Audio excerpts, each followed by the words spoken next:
চিরদিনের জন্য মুছে দেওয়া হলো আওয়ামী লীগকে। বাংলাদেশে এখন থেকে নিষিদ্ধ আওয়ামী লীগ।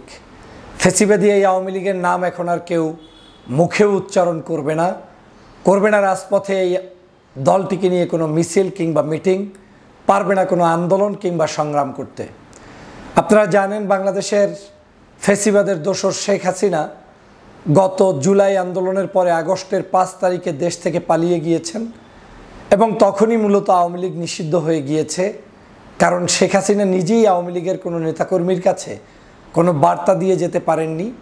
তিনি কাউকে বলেননি যে আওয়ামী লীগ আছে না, থাকবে না। কারো প্রতি একটা সামান্যতম তার ভিডিও বার্তাও আমরা এখন পর্যন্ত দেখিনি, শুনিনি। তা আওয়ামী লীগ মূলত 2000 মানুষকে হত্যার পরে এই নির্লজ্জ বেহায়া দলটির বাংলাদেশে রাজনীতি করার বিন্দুমাত্র অধিকার নেই।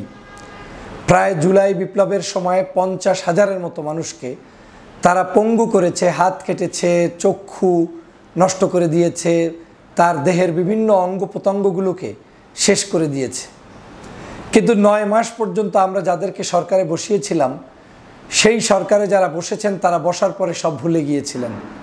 তারা আর এই দেশের আলেম ওলামা, এদেশের আন্দোলন সংগ্রামে নিয়োজিত মানুষ, বিভিন্ন শ্রেণী পেশা, বিভিন্ন নায়ক, শিল্পী, সাহিত্যিক, কবি, সাংবাদিক, সবার যে আবেদনের প্রেক্ষিতে আজকের এই সরকার হিসেবে তারা বসেছেন, সেই সরকারে বসেই তারা আওয়ামী লীগকে নিষিদ্ধ করা ভুলে গেলেন এবং তাদেরকে উল্টো প্রতিষ্ঠিত করার একটি গভীর ষড়যন্ত্রে কোনো উপদেষ্টা নিজের নাম লেখালেন। তারা এমনকি আওয়ামী লীগকে রাখার জন্য বিভিন্ন জায়েজ ফতুয়া দেওয়া শুরু করলেন। তারা আওয়ামী লীগকে নিষিদ্ধর পক্ষে এক ধরনের অনীহা প্রকাশ করলেন। আইনের বেড়াজালে এটাকে নিষিদ্ধ করা যাবে না, এই করা যাবে না, সেই করা যাবে না, বহুমাত্রিক কথাবার্তা তারা শুরু করলেন। তার মধ্যে অন্যতম ডক্টর আসিফ নজরুল সাহেব। তিনি এক প্রকার দেখে মনেই হলো তার আগ্রহের মধ্যে এটা নেই যে আওয়ামী লীগকে নিষিদ্ধ করতে হবে। কিন্তু বাংলাদেশে আওয়ামী লীগকে নিষিদ্ধ করার জন্য বাংলাদেশের সাধারণ জনগণ, বিশেষ করে ইসলামপন্থী রাজনৈতিক দলগুলো ঐক্যবদ্ধভাবে গতকালকের মাঠে ছিল। আমি শুরুতেই সকল প্রশংসা মহান আল্লাহ রাব্বুল আলামিনের দরবারে জানাচ্ছি, জ্ঞাপন করছি যে আল্লাহ আমাদেরকে আওয়ামী লীগের মতো একটি ফ্যাসিস্ট সরকারের হাত থেকে মুক্ত হওয়ার সুযোগ করে দিয়েছেন এবং ফ্যাসিস্ট দলকে নিষিদ্ধ করার তৌফিক দিয়েছেন। আপনারা জানেন আমাদের আন্দোলন সংগ্রামের একজন অকুতোভয় লড়াকু সৈনিক জনাব হাসনাত আবদুল্লাহ, যিনি দলমতের ঊর্ধ্বে উঠে আহ্বান করেছিলেন আওয়ামী লীগের নিষিদ্ধের ব্যাপারে। তার এই আহ্বানে যখন বামপন্থী কোনো দল অংশগ্রহণ করেননি, খোদ বাংলাদেশের সর্ববৃহৎ দল বিএনপি পর্যন্ত সেই আন্দোলনে অংশগ্রহণ করেনি। তারা তাদের ব্যাখ্যা দিবেন কেন করেননি, কি করেননি, কিন্তু তাদের বিভিন্ন নেতাদের বক্তব্য থেকে স্পষ্ট হয়েছে। যেমন গয়েশ্বর চন্দ্র রায়, তিনি বক্তব্যে বলেছেন আওয়ামী লীগ আজকে নিষিদ্ধ হচ্ছে, তার মানে কিছুদিন পর বিএনপিকে নিষিদ্ধ করা হবে। আমি গয়েশ্বর দাদাকে বলতে চাই, বিএনপি আর আওয়ামী লীগকে এক পাল্লায় আপনারা এনেই আজকের বিএনপির এই ক্ষতি সাধন করছেন।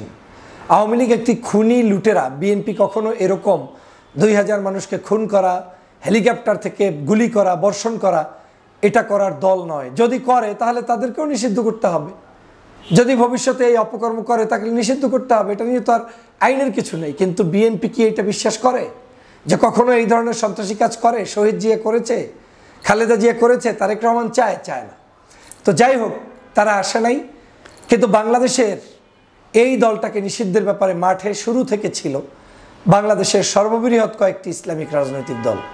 তার মধ্যে অন্যতম বাংলাদেশ জামাত ইসলাম, ইসলামী আন্দোলন বাংলাদেশ, যেটা চরমনায়ের পীর সাহেবের নেতৃত্বে পরিচালিত এবং ইসলামী আন্দোলনের অ্যাক্টিভিটিস চোখে পড়ার মতো ছিল, যেটার প্রশংসা অবশ্যই করতে চাই। শিবিরের এক ঝাঁক মেধাবী তরুণ শুরু থেকে শেষ পর্যন্ত এখানে সংঘবদ্ধভাবে উপস্থিত হয়েছে এবং জামাত শিবিরের নেতাকর্মীদের হাজার হাজার উপস্থিতি সেখানে নিঃস্বার্থভাবে তারা সেখানে ছিল এবং ব্যাকআপ দিয়েছে। যদিও অনেকে তাদেরকে অবজ্ঞা করার চেষ্টা করেছে, কৌশলে এড়িয়ে যাওয়ার চেষ্টা করেছে ইসলামপন্থীদেরকে, কিন্তু কোনোভাবেই তারা জাতীয় স্বার্থে, দেশের স্বার্থে কারো কোনো কিছুর প্রতি খেয়াল না রেখে তারা তাদের জায়গা থেকে সংগ্রাম অব্যাহত রেখে এই ফ্যাসিবাদী হাসিনার আজকের দল আওয়ামী লীগকে নিষিদ্ধের জন্য কাজ করেছে। হেফাজতে ইসলাম বাংলাদেশ, যেটার একটা অংশ মামুনুল হক সাহেব, সেই মামুনুল হক সাহেবের দল উপস্থিত ছিল। তারপরে বাংলাদেশের আরও কয়েকটি ছোট ছোট দল উপস্থিত ছিল। এনসিপির একটা পার্ট আমরা এখানে দেখেছি, তারাও এখানে উপস্থিত ছিল। তো আমি যদি হিসাব করে দেখি, প্রায় ৯৮% ইসলামপন্থী রাজনৈতিক দলের নেতারাই এই আন্দোলনে সম্পৃক্ত ছিল। আর 2% মানুষ হবে যারা হাসনাত আবদুল্লাহকে ব্যক্তিগতভাবে পছন্দ করে।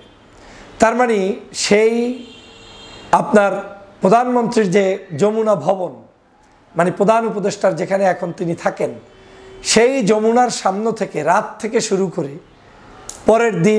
পরের দিন গতকালকের রাত ৩টা-৪টা পর্যন্ত এই যাবতীয় কার্যক্রমের মধ্যে চোখে পড়ার মতো ছিল এই জামাত, চরমনাই, হেফাজত, কওমি, আলিয়া এই ধরনের মানুষদের কি বেশি, আর হাসনাত আবদুল্লাহ প্রেমী কিছু মানুষ। তার মানে প্রমাণ হয় এই দেশের বিপদের কালীন যে কোনো ধরনের অন্যায় অত্যাচারের বিরুদ্ধে কাউকে দাঁড়াতে হলে সেটা এই আলেম শ্রেণীকেই দাঁড়াতে হয়, ইসলামপন্থী রাজনৈতিক দলগুলোকেই দাঁড়াতে হয়। এবং সেটা তারা প্রমাণ করে দেখিয়েছেন, তারা দাঁড়িয়েছেন, উপস্থিত ছিলেন এবং তারা সর্বশেষ পর্যন্ত তাদের মাইক, পানি, হাত পাখা, তাদের সরঞ্জামাদি, জামাতের পক্ষ থেকে খাবার, এক একজনই এক একভাবে সাহায্য করে এই প্রোগ্রামটি সুন্দরভাবে সফল করেছে। আমি সেজন্য তাদেরকে ধন্যবাদ জানাই। পাশাপাশি দুঃখজনক হলেও সত্য যে বাংলাদেশে যখনই ইসলামপন্থীরা কোনো ভালো কিছু করে, তখনই সেটাকে আবার কাভার আপটাকে বন্ধ করে দেওয়ার জন্য, উচ্ছ্বাসটা বন্ধ করে দেওয়ার জন্য কিছু পার্শ্ববর্তী দেশের দালাল আছে যারা আমাদের এটার মধ্যে অনৈক্য সৃষ্টি করতে চায়, যারা এই বৃহৎ অংশটার কৃতিত্বকে স্বীকার করতে চায় না, যারা তাদের এই অবদানগুলোকে স্বীকার করতে চায় না, তারা বিভিন্ন শব্দ চয়ন করে এই জিনিসগুলোকে ছোট করে দেখতে চায়।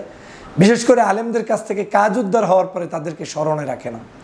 আমি আজকে কৃতজ্ঞ চিত্তে স্মরণ করছি কিছু বোনদেরকে, যাদের অগ্নিকন্যার মতো তারা সেই আমাদেরকে মিছিল দিয়ে, স্লোগান দিয়ে আন্দোলিত করেছে, আমাদেরকে এই প্রোগ্রামকে সুন্দরভাবে সফল করতে সাহায্য করেছে। আমাদের প্রত্যেকেরই কণ্ঠ থেকে গতকালকের মিছিল হয়েছে, আওয়াজ উঠেছে এবং আওয়ামী লীগ নিষিদ্ধের ব্যাপারে দেশপ্রেমিক যারা মানুষ, আমি বিশ্বাস করি বাংলাদেশের প্রায় 90% মানুষই এই আওয়ামী লীগের নিষিদ্ধই চেয়েছে। এমনও হতে পারে যে যারা নিষিদ্ধ চায়নি কোনো দল, সেই দলের ব্যক্তিবিশেষ হয়তো চায়নি, কিন্তু দলের নেতাকর্মীরা চেয়েছে, সাধারণ মানুষরা চেয়েছে। তো এক বাক্যে আওয়ামী লীগ একটি অভিশাপ, এই অভিশাপ থেকে বাংলাদেশের মানুষরা মুক্তি পেয়েছে, রক্ষা পেয়েছে। কিন্তু আমাদেরকে এই আওয়ামী লীগ নিষিদ্ধ হওয়ার যে একটি নতুন করে নিষিদ্ধ হয়েছে, এখানে চুপ করে বসে থাকলে হবে না। আওয়ামী লীগের বিচার বাস্তবায়ন করতে হবে। শেখ হাসিনাকে এই আবার শাহবাগে ডেকে এনে রশিতে বেঁধে সেখানে ফাঁসি কার্যকর করে বিচার নিশ্চিত করতে হবে এবং যারা যারা খুন করেছে কিন্তু পালিয়ে যাচ্ছে তাদের বিচার নিশ্চিত করতে হবে। তাহলেই আমাদের এই আন্দোলন সফল হবে এবং আগামীর বাংলাদেশের রাজনীতিতে দল মত নির্বিশেষে আমরা সবাই এই দেশটাকে গঠন করব। অবশ্যই আমরা এই দেশটাকে এগিয়ে নিয়ে যাব এবং আওয়ামী লীগ এবং আওয়ামী লীগের দোসর মুক্ত বাংলাদেশ গঠনের জন্য আমাদের প্রচেষ্টা অব্যাহত রাখব। যারা অংশগ্রহণ করেছেন, সহযোগিতা করেছেন, সাংবাদিক সহ, পুলিশ সহ, প্রশাসনের ভাইয়েরা, আপনাদের প্রতি কৃতজ্ঞতা। সবাইকে ধন্যবাদ এবং ঈদ মোবারক।